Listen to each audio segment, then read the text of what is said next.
I'm Dr. Kiran Godse, Professor of Dermatology from D.Y. Patil Hospital and a practicing dermatologist from Navi Mumbai since 1990. Welcome to the unique world's first webinar, which is known as Roadinar because we are doing it on the road. This is an academic feast as we talk science as we stroll through city.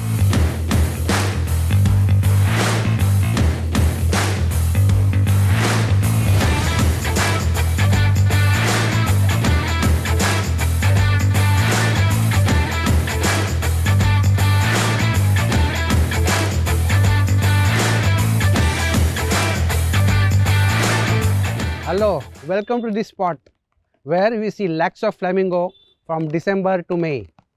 This is a unique spot away from the hustle bustle of city, Navi Mumbai.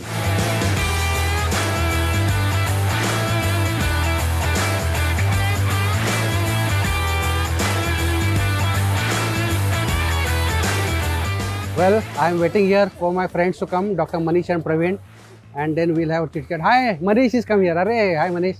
Long time. Huh? Long. Yes. सालों के बाद मिले. Hi sir, how are you? Good. So Yes. good weather, and I hope we'll have a good discussion. We'll just talk and go. Let's go. Yes, please.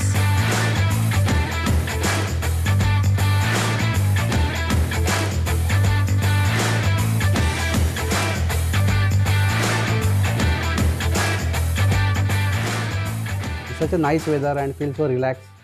We'll have a fun time together. Most important. True. In fact, Manish, I still remember when we were doing residency, you were from KEM and I am from Nayar. We often used to chat, and there were always people used to say eczema. There is nothing like atopic eczema. There is eczema.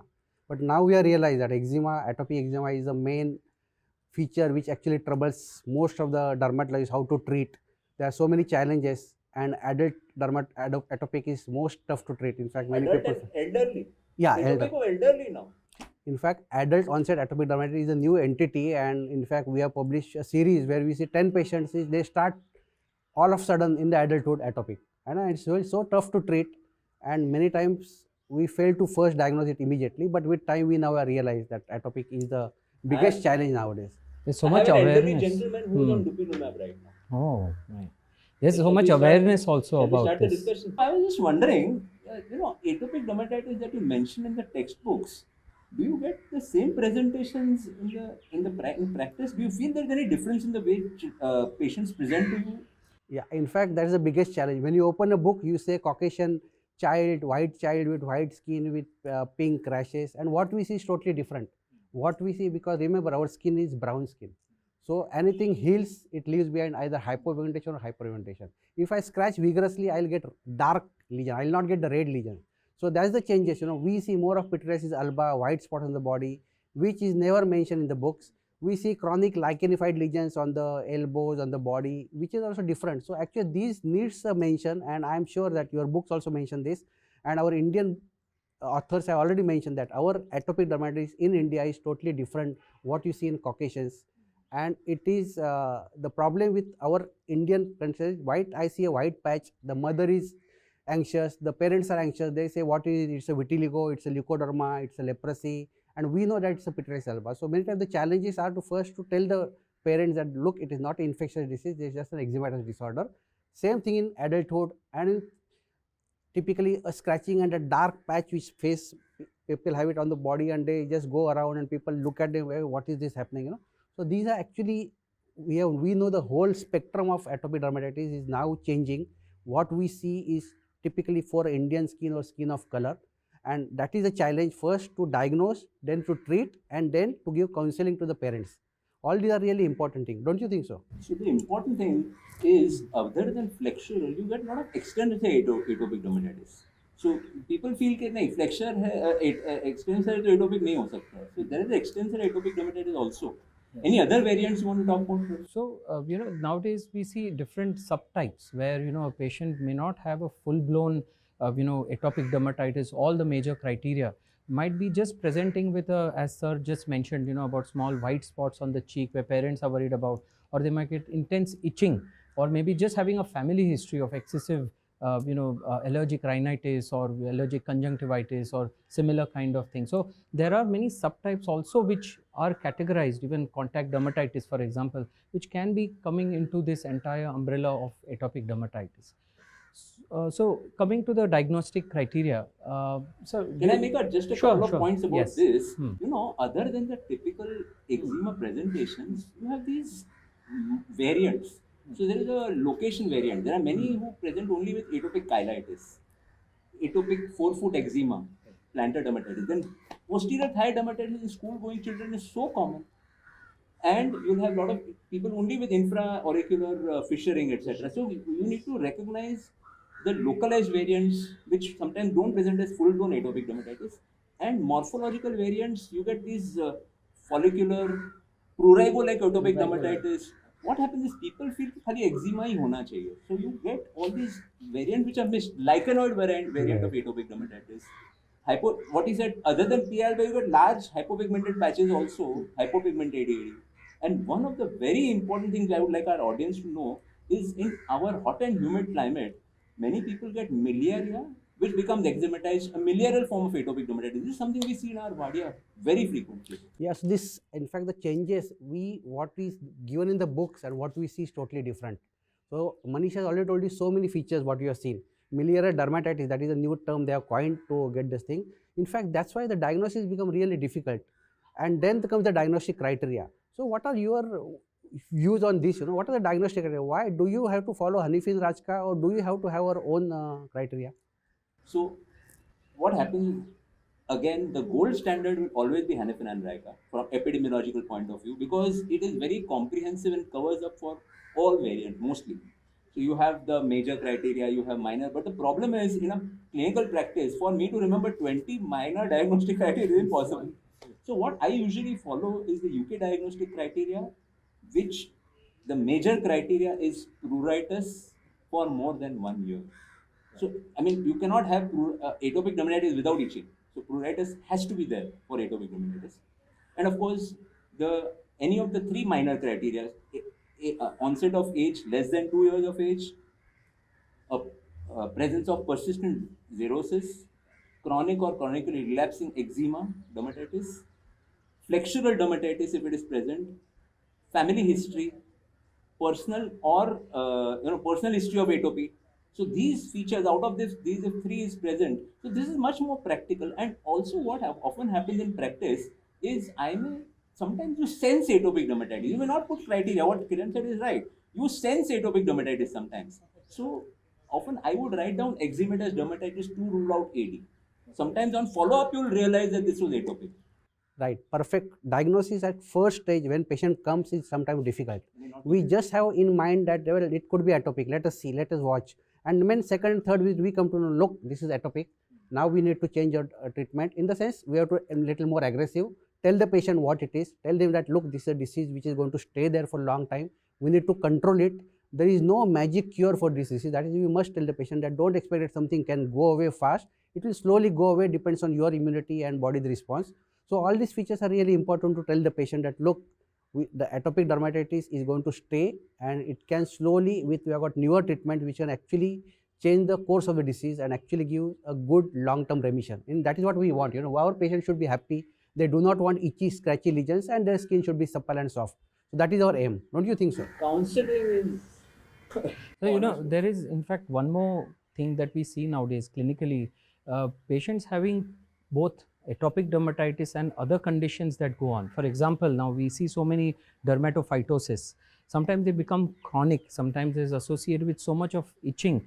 We scientifically in fact should be studying this, whether it is primarily due to the tinea or whether there's a background atopic dermatitis which can drag on these chronic other inflammatory dermatosis as well. I That think will be that is another something this thing of a lot of discussions. discussions, But, absolutely, yes. So I think we'll stick to the diagnosis of atopic dermatitis. No, but then, yeah, diagnosis. So this you told me the features, but how do you go about what to next? What you do next for these patients? Do you do biopsies, So for example? the important thing is few things. Of course, what he mentioned about counseling, we do need to discuss later on. But first, let's come to the diagnosis. I think that atopic dermatitis, most of us would consider is a clinical diagnosis. histopathology is hardly required to diagnose atopic dermatitis. You'll just see a spongiortic dermatitis.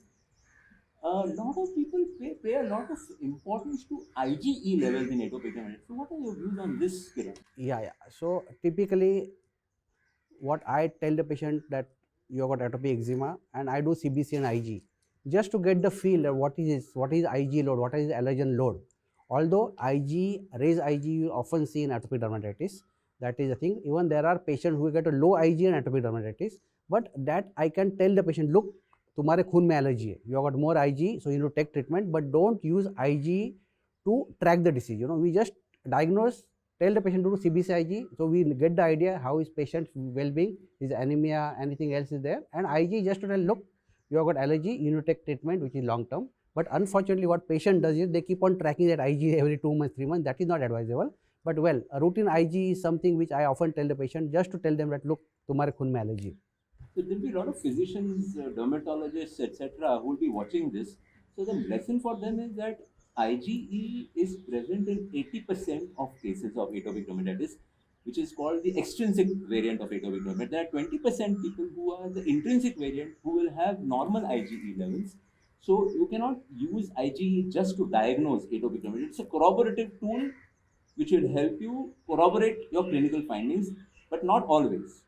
The very important thing what Kiran said is that with your treatment, your clinical condition may improve, but not necessarily that your IgE levels will go down. So there is once you've done it for diagnosis, there is no need to monitor IgE levels.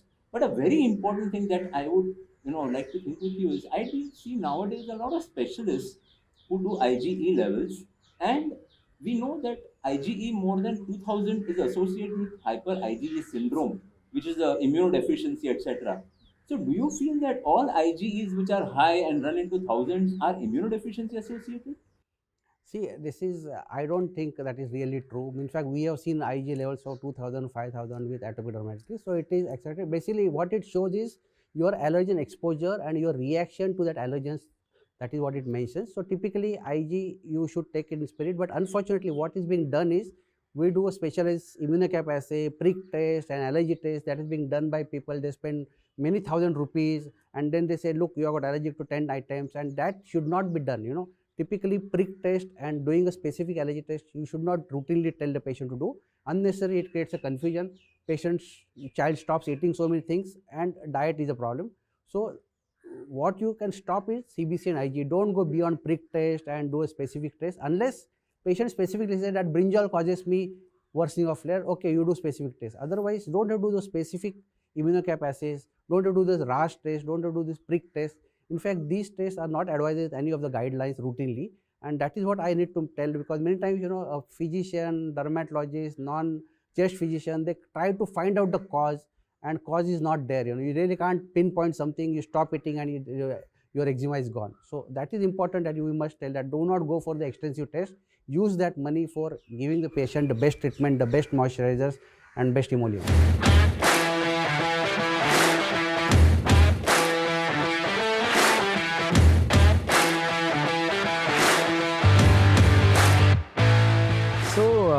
So coming back to our discussion on atopic, we know how parents are very worried when they come with their children with eczema all over.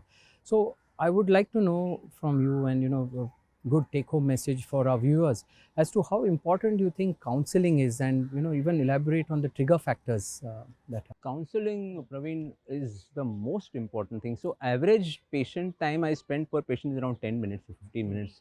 Atopic dermatitis first visit takes 20 to 30 minutes, and my other appointments get pushed sometimes, but you have to spend time with parents. I go right from the basics, so explaining what it is, eczema, what is eczema in local language. Gujarati में it is called खरजू, Hindi में खाज खुजली, मराठी मध्ये इसब म्हणतात. We have to tell them in local language काय आहे, what it is, what it involves. Why do we need to discuss these is because if you take care of the trigger factors, your requirement of medicine comes down. You'll need less of steroid, less of immunosuppressants if they take simple measures of avoiding what is worsening your atopic. So you control the flares, goes a big way. So that reduces the overall drug burden basically in the patient. Absolutely. Even infection per se, patient gets common cold, his itching worsens. Patient gets say injury, abdominal infection, his itching worsens. So any infection also can trigger the thing. So that is also important. Obviously, we can't prevent the infection, but timely treatment of the infection, whether it's a chest infection, abdominal infection, or any injury, I think that also makes a lot of play. You know, a very important question comes from this discussion is parents sometimes directly ask us that how long will the treatment will need to be continued? Are there things that, you know, is it lifelong? Will it reduce with age? You know, they are told. So what are your views on that? Very important point, Praveen. What happens is that we know a lot of atopic or eczema will settle by 13, 14 years of age. But only 70%, 30% will go on to get it into adult life also. And if you make a promise, you're going to be proven wrong.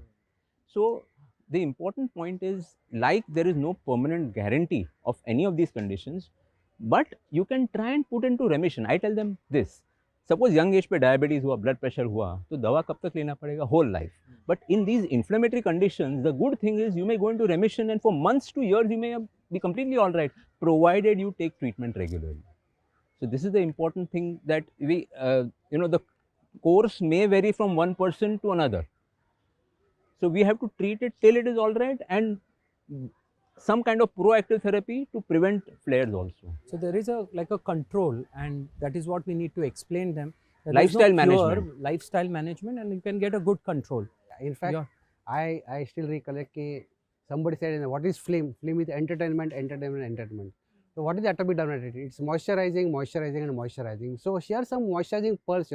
People must understand how to moisturize, how much to moisturize, what to choose. Many times lots of people have got lots of queries, and even the doctors, they can keep on getting newer and newer moisturizers. So they are at loss which one to use, how to use. In fact, we must tell them what is the right way to use it. Can you tell us something? So, moisturizers overall, if you see in atopic dermatitis, being an overall eczematous, chronic relapsing condition with dryness all over, the key here is the use of moisturizers. Moisturizers are available in different formats. You have, the lotion format, the greasy formats, ones which are more occlusive. Bottom line here we need is basically the skin barrier repair. So we know that moisturizers are important. The best time to use moisturizers is when the skin is a bit damp. There are certain guidelines as to how much quantity of moisturizer one can use.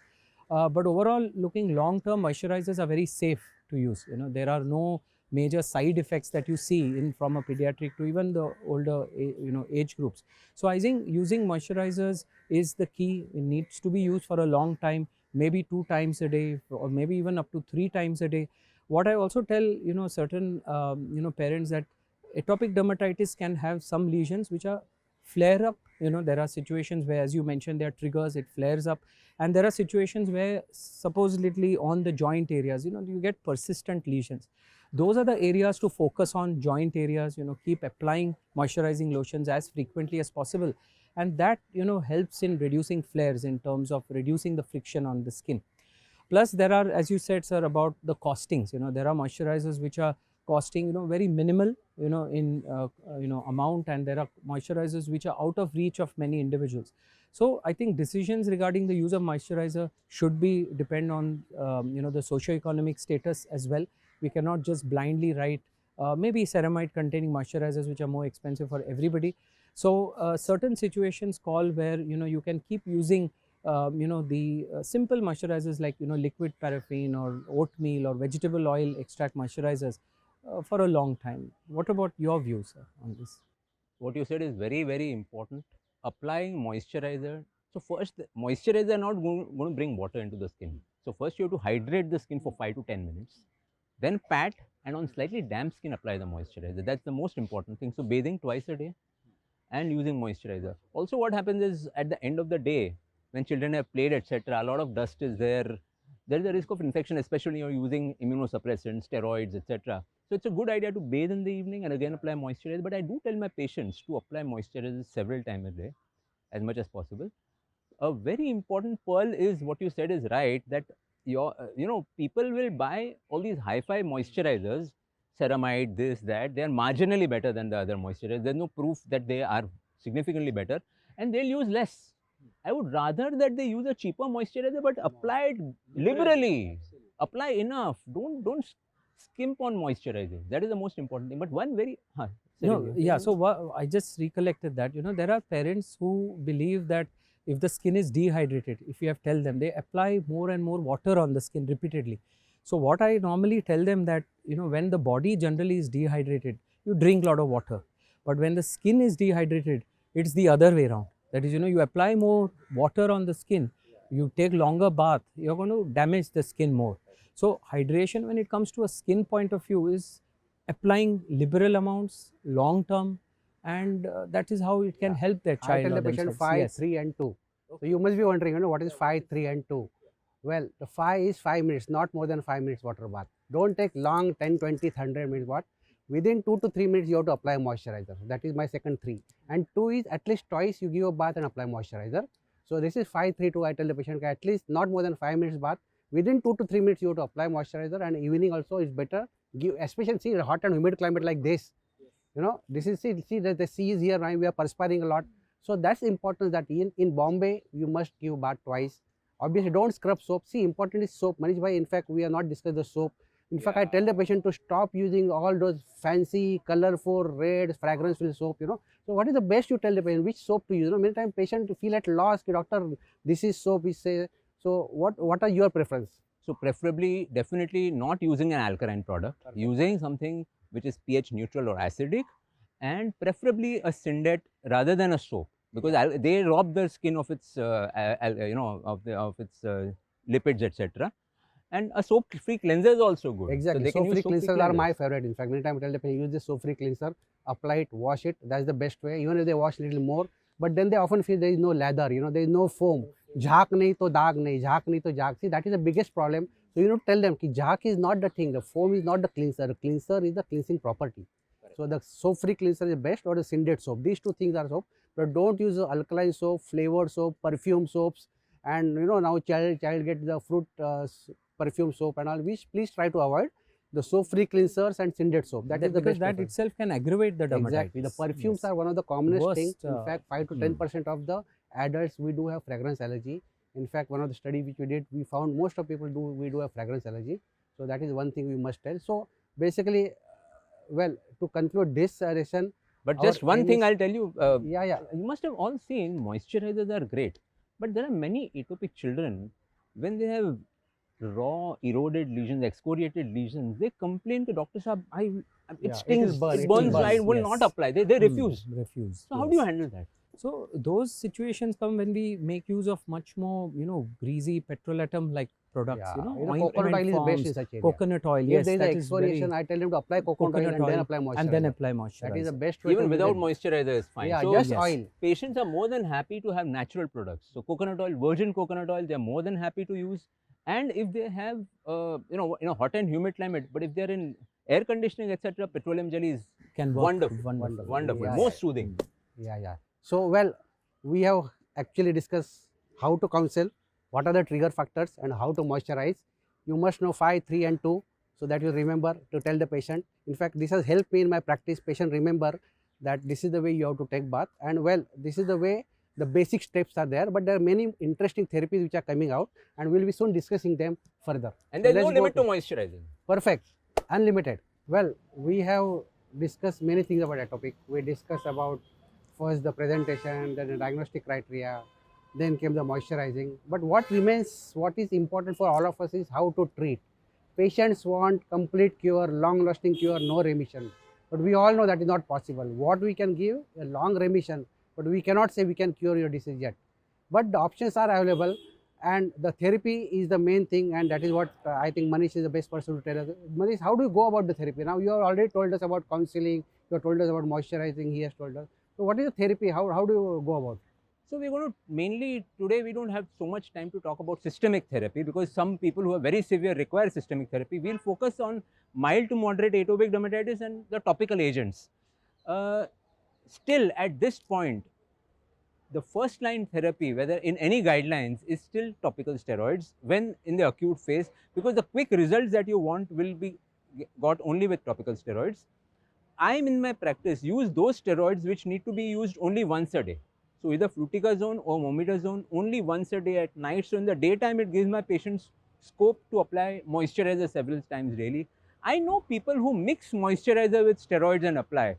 I'm not in favor of that. That means you're applying steroid even diluted to all areas of the body where even where it's not required. So I prefer moisturizing the whole body and applying steroids only to the affected areas. And I would start off with a super potent steroid like mometasone, then step down approach, we go down to fluticasone.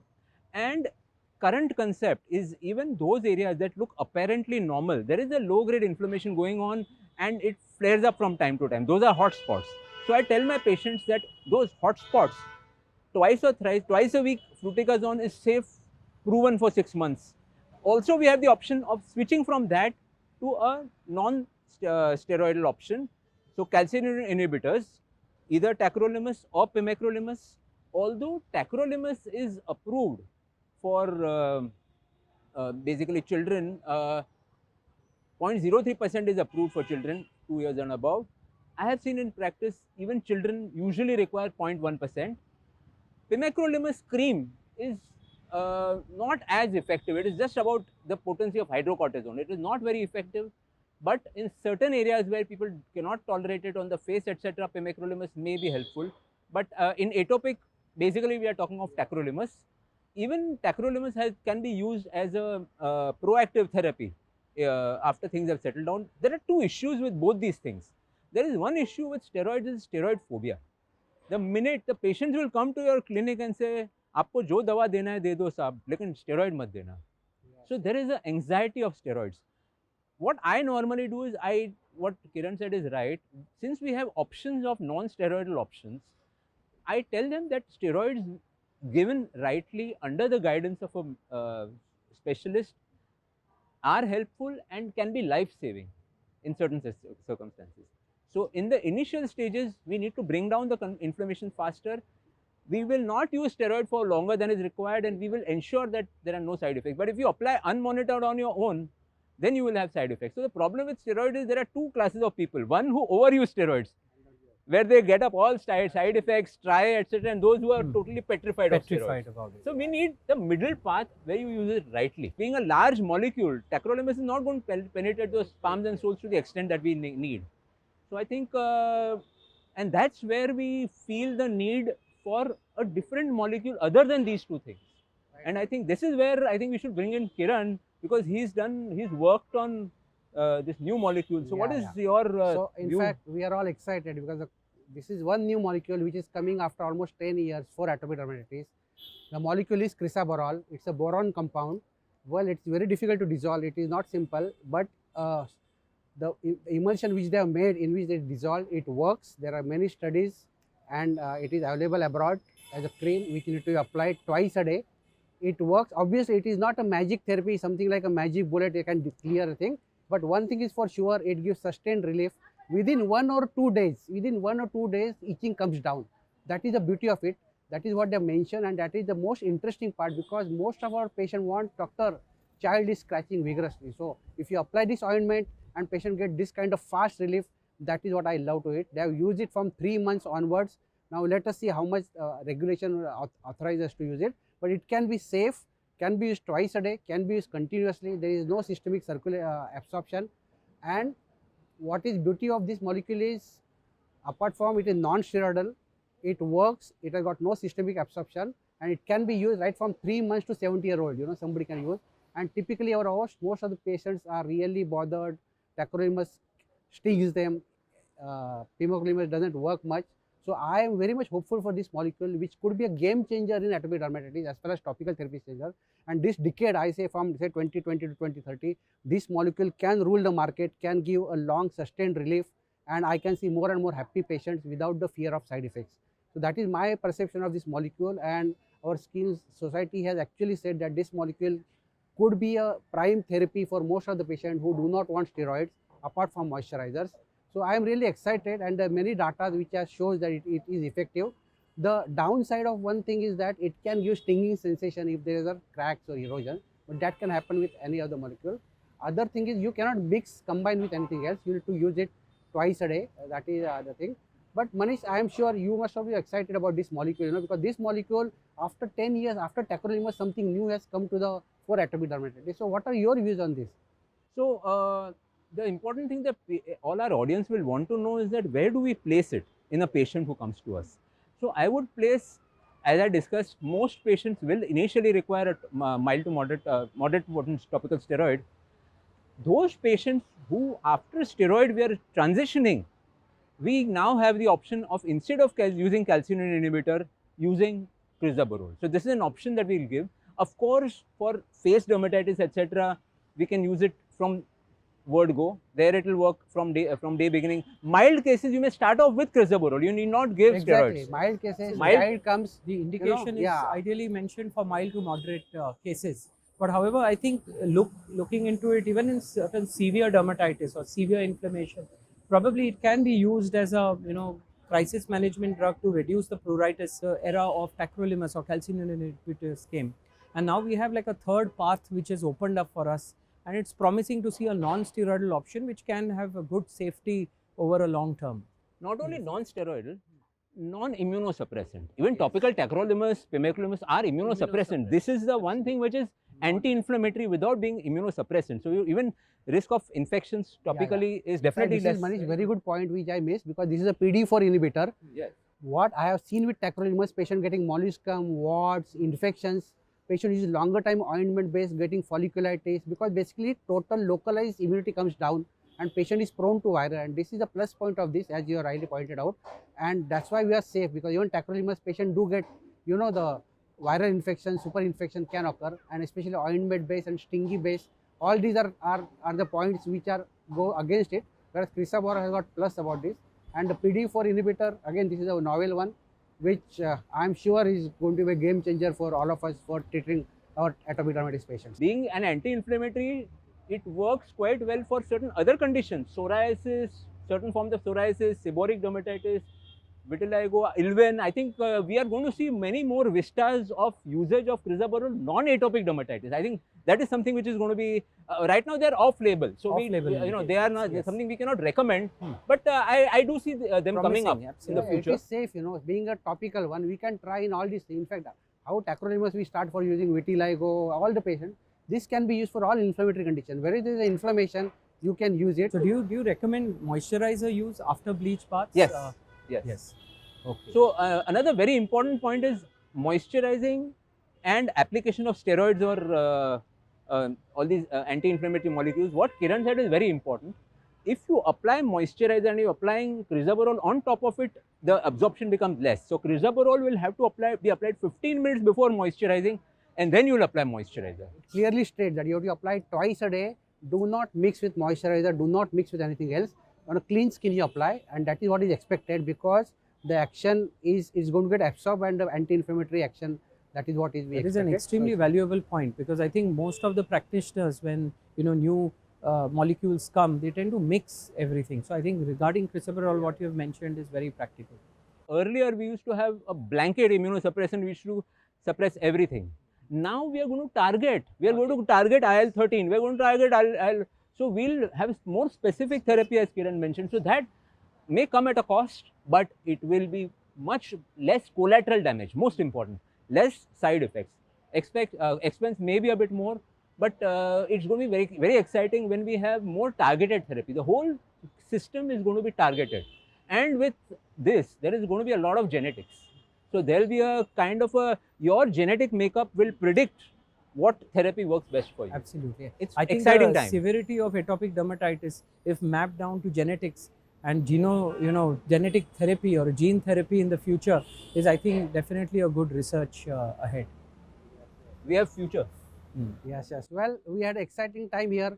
Me, Manish and Praveen, we learned about atopic dermatitis. We learned about the newer molecule. We learned how to treat. And I am sure all these messages all of you can listen, understand, and give best to your patient. Thank Bye you. everybody. Thank you for Thank you.